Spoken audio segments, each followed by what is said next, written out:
G'day reefers, I'm Cam the Fish Guy. Welcome to Gallery Aquatica TV. Today we're back at Redlands College and we're here in front of their beautiful display tank. Now this tank is a really healthy functioning reef ecosystem and it has an excellent array of cleanup crew. Today we're going to run you through the different types of cleanup crew in this tank. We're going to show you exactly what they do and why they might be useful in your reef aquarium.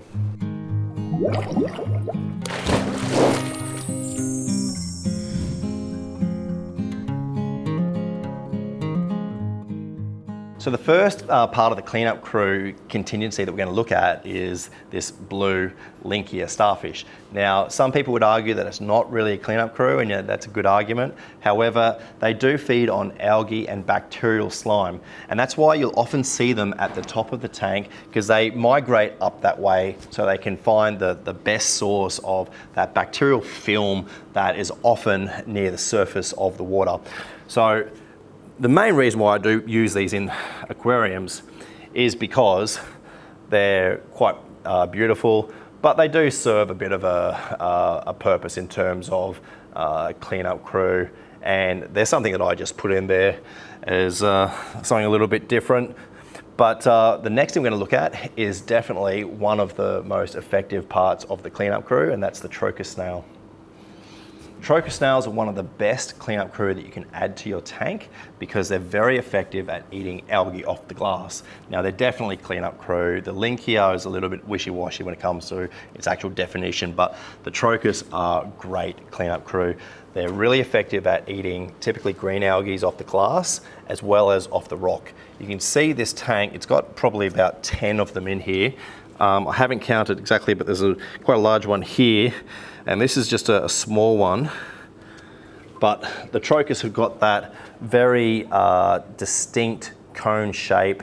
There's a few different types of or species of snails which we often just call trochus, but this is a true trochus, and it's definitely something that I would have in pretty much every reef aquarium regardless of the size. Obviously you balance the number of them that you have with the size and the amount of algae that you've got. It is important that when you drop them, like I've just done, that you right them up. Sometimes, especially when they get bigger, they are unable to actually correct themselves, and so if you leave them upside down, they can die. So I'll fix that one off in a sec. But that brings us to the next snail on our list of cleanup crew in this tank, and that's the Strom snail, like this guy here. So Strom snails are different to trochus snails in that they are almost always on the substrate. They sit on the bottom of the tank. They do have the ability to climb up the glass, but it's extremely rare that you see them do this. And because they're on the substrate, they're very good at cleaning algae off the sand. And so if you have any filamentous green algae on your sand, the Strom is probably the best thing for you.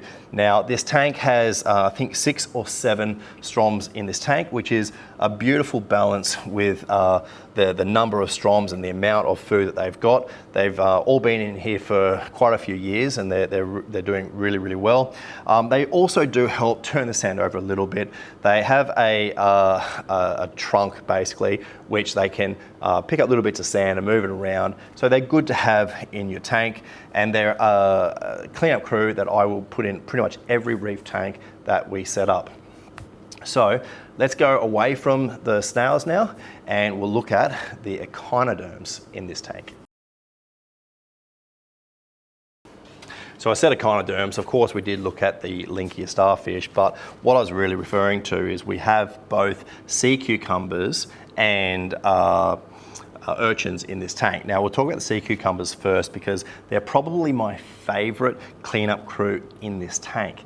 Sea cucumbers effectively ingest the substrate in the tank, the sand, and they pass it through themselves. They digest all of the algae, food, bacteria off the sand, and then they pass it out the other end. And so what they're doing is they're cleaning the sand, and they're one of the most effective cleanup crew that you can put in for keeping your sand nice and clean. One of the problem with sea cucumbers though is that they can actually be a little bit dangerous in your tank. If they move into a wave maker, they have toxins items in the body that can actually cause some problems if they're chewed up by something like a wave maker.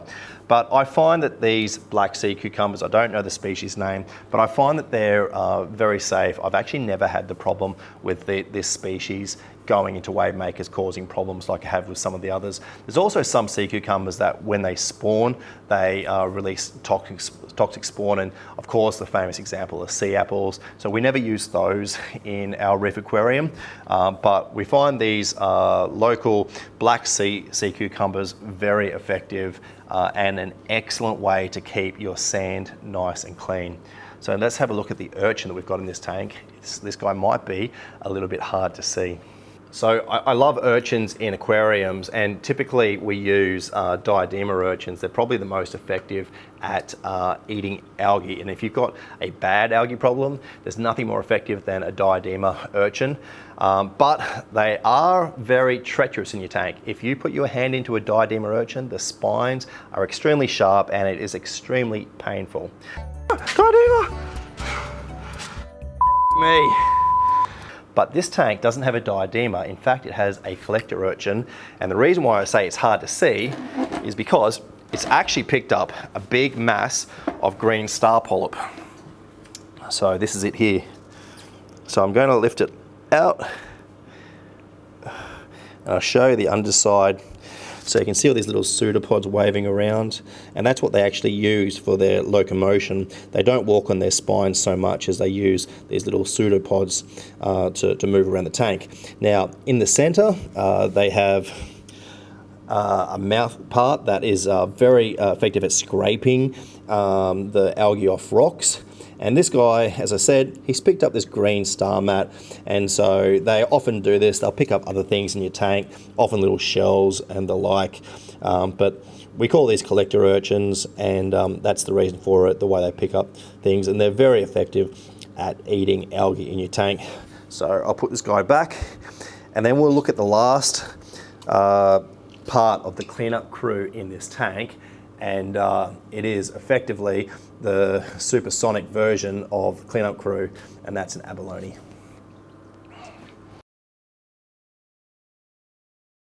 So abalone are an amazing cleanup crew in the right tank. So it's a tropical abalone. They don't get much bigger than this, and they're typically quite nocturnal. They'll come out at night time, move around the tank and eat the algae off the rock and off the glass, that sort of thing. Probably the biggest issue with the abalone is you do need to have enough food in the system for them. This tank is quite large, and we've just got the one abalone. If we had any more, they would probably starve because there wouldn't be enough algae for two. But they are an amazing cleanup crew in the right tank. I'll see if I can get him off, but they're also incredibly strong and difficult to remove from the aquarium.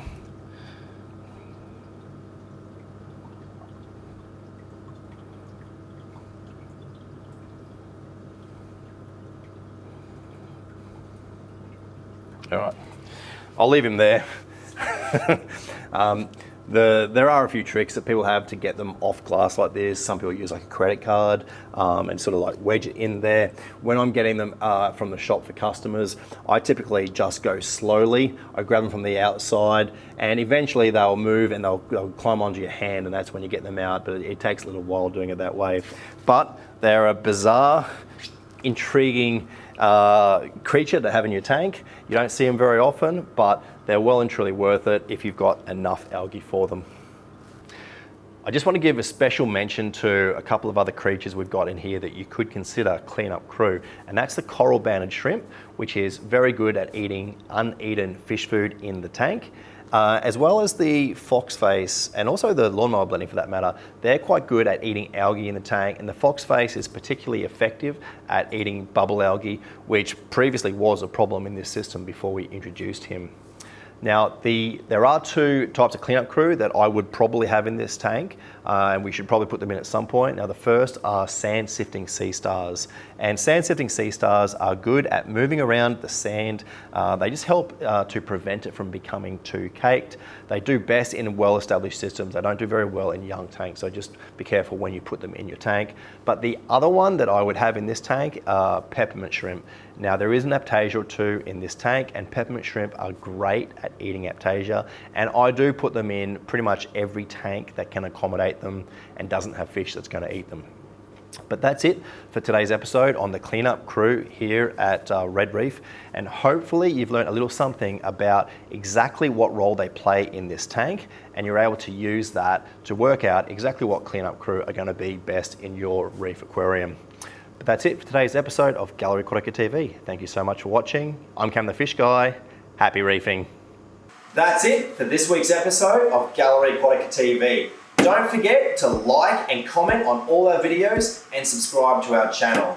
Stay tuned to Gallery Aquatica TV for more exciting episodes to come. I'm Cam the Fish Guy. Happy reefing!